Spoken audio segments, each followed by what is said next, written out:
Boa noite, irmãos e irmãs da UD Partenon. Rogando que a paz do sublime Galileu nos envolva por inteiro, pedimos aos benfeitores espirituais que tenhamos possibilidades de bem compreender as instruções da noite. Recordamos Jesus. Aos 30 anos de idade, o mestre estava em Cafarnaum, na Galileia. Ele iniciaria o seu trabalho de redenção. E ele está então convocando o seu grupo para o sublime trabalho que os aguardava.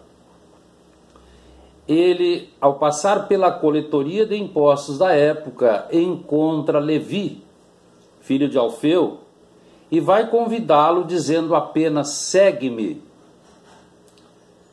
O mestre já havia convidado alguns pescadores à beira da praia no mar da Galileia, com a proposta de fazê-los pescadores de homens, entre eles Pedro. E Levi, vivamente impressionado pelo chamado, pois trazia no íntimo o programa redentor para o qual havia reencarnado e o grupo todo, decidiu segui-lo, pois compreendeu o segue-me. Ele vai então convidar o mestre para uma refeição em sua casa, onde todos poderiam aprender mais. E lá se foi um grupo grande de pessoas que entenderam. Aquele homem preenchia e respondia às suas ansiedades, às suas dúvidas. Mas esse fato foi notado pelos fariseus, que perguntaram: como o vosso mestre come com pessoas de má vida? E Jesus, ouvindo, então vai responder: não são os que têm saúde que precisam de médico, mas os doentes. E nós então encontramos algumas palavras com algumas explicações pertinentes. Quem eram os publicanos? Cobradores de impostos entre os hebreus para os romanos. Eram detestados pelo povo. Muitos eram pouco escrupulosos e todos eram considerados más companhias, indignas de conviverem com pessoas honestas. O fariseu conheciam a lei de Moisés, mas não a aplicavam para si, apenas para os outros. Aparentavam virtudes que não possuíam, eram orgulhosos, dissolutos, tinham paixão pelo poder, numerosíssimos e poderosíssimos em Jerusalém e inimigos das ideias novas. Vamos encontrar a saúde que o mestre falou. Hoje nós temos saúde integral, é o pensamento em harmonia com a lei do amor. E as doenças, ele fala em doentes, são problemas que carregamos conosco, criados por vícios de outras épocas, pelos desregramentos de toda ordem, ou abusos de hoje, que a lei divina nos impõe em favor do nosso reequilíbrio, escolha essa feita antes da reencarnação. A dor, então, é uma mensageira amiga, que convida à meditação necessária, inevitável a todos nós no atual processo de evolução que nos encontramos. A medicina hoje conhece e demonstra os efeitos da mente sobre o corpo, o papel das emoções e dos sentimentos e da sua repercussão no físico. Jesus já estava nos alertando sobre isso há mais de 2020 anos. Então, o tipo de doentes a que ele se referia eram os desprezados pelos homens para socorrê-los, para prepará-los para que pudessem receber os ensinamentos divinos. As pessoas consideradas de má vida eram, na verdade, doentes do espírito. E por isso o Mestre os acolheu, reconhecendo neles os mais necessitados de consolo. Mas os fariseus também não eram espiritualmente sãos. Eles demonstravam apenas equilíbrio aparente, padeciam, porém, da hipocrisia, trazendo no íntimo este mal difícil de curar, embora tivessem um brilho aparente de conhecimento intelectivo, mas não usavam. Jesus não buscou os intelectuais e famosos da sua época, porque os orgulhosos, os autossuficientes que nunca erram, eram envaidecidos da ciência da terra, acreditavam-se sábios, considerando-se acima da divindade. Ainda hoje encontramos muito isso. O Mestre recusava essa ostentação de pureza, sabendo que escondia a falsidade e a ambição.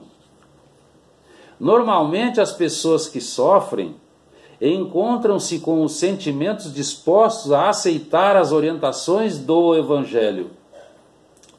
E por isso melhor se apegam ao amor de Deus. Porque quando nada nos falta, pouco nos lembramos de Jesus e de Deus. As pessoas preferidas do Mestre são aquelas que trazem o desejo de melhoria, de modificação e de crescimento para Deus.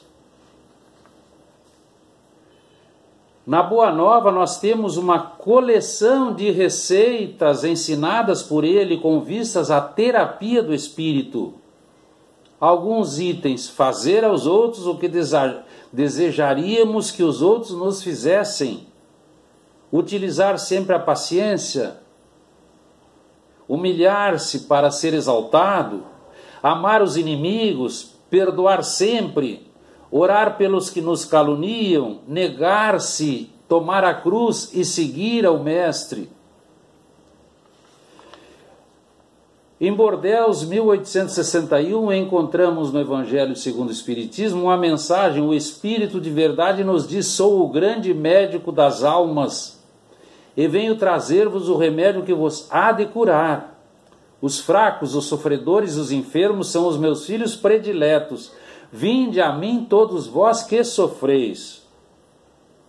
Sede dóceis aos Espíritos do Senhor, porque Deus dirige um supremo apelo aos vossos corações por meio da doutrina espírita. Aqui nós temos já o chamado. Então, com certeza, conscientemente, o médico é Jesus. Os enfermos somos todos nós, espíritos falidos moralmente, necessitando reencarnar entre provas e expiações.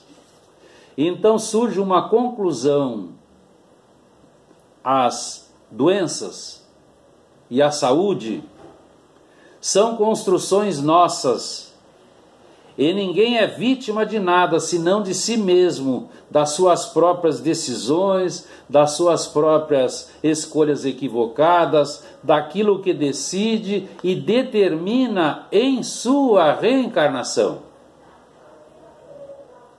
Mas uma esperança surge. Toda cura é também um fenômeno de autocura, porque para que ela se instale em definitivo é necessário, é indispensável que haja uma reformulação moral dos pensamentos, dos sentimentos e das ações, fazendo com que agora verdadeiramente estejamos nos transformando em profundidade, porque estamos dentro da lei do amor pela sintonia vibracional.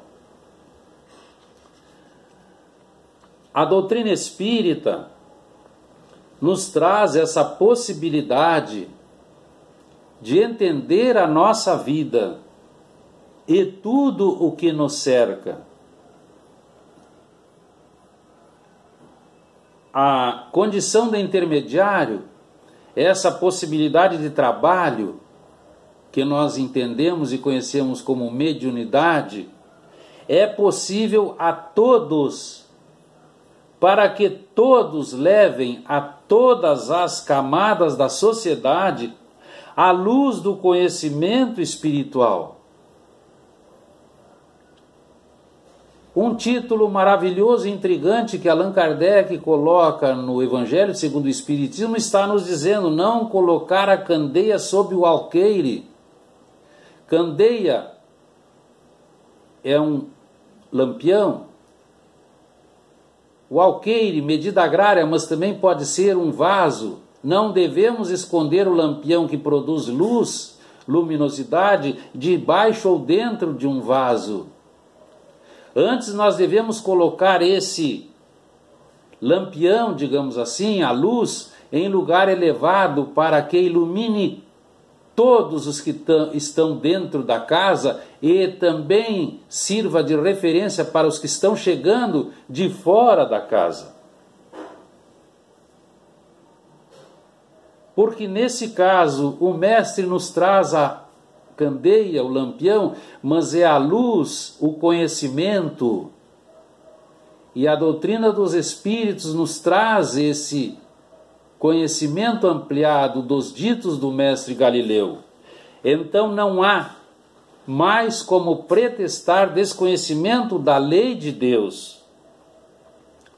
E as ondas mentomagnéticas nos aproximam e atraem.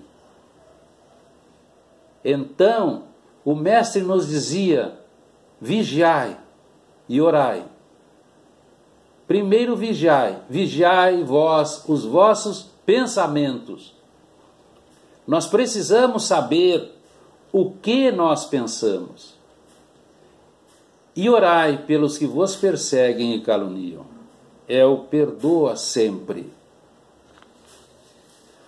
Então nós temos uma certeza: nós nos reconhecemos endividados e nos alegramos muito com a declaração consoladora do mestre. Não são os que gozam de saúde os que precisam de médico. Sim, nós somos espíritos enfermos, com longas fichas especificadas nos gabinetes de tratamento, gabinetes esses instalados nas esferas superiores, dos quais instrutores e benfeitores da vida maior nos acompanham e analisam as nossas ações e as nossas reações. Mas o amigo espiritual Emmanuel nos informa com muita tranquilidade e precisão: é preciso considerar que o médico facultativo, mesmo sendo Jesus, ele não pode salvar o doente e nem auxiliá-lo totalmente se esse doente persiste em fugir do remédio da medicação. E a medicação é nos trazida pelo amor. E nós então precisamos compreender que a caridade maior do Mestre é nos elevar para que um dia possamos ser fraternos entre nós. Que fique para a nossa reflexão, irmãos e irmãs da UDE Partenon. Muito obrigado pela oportunidade. Boa noite, fiquemos em paz.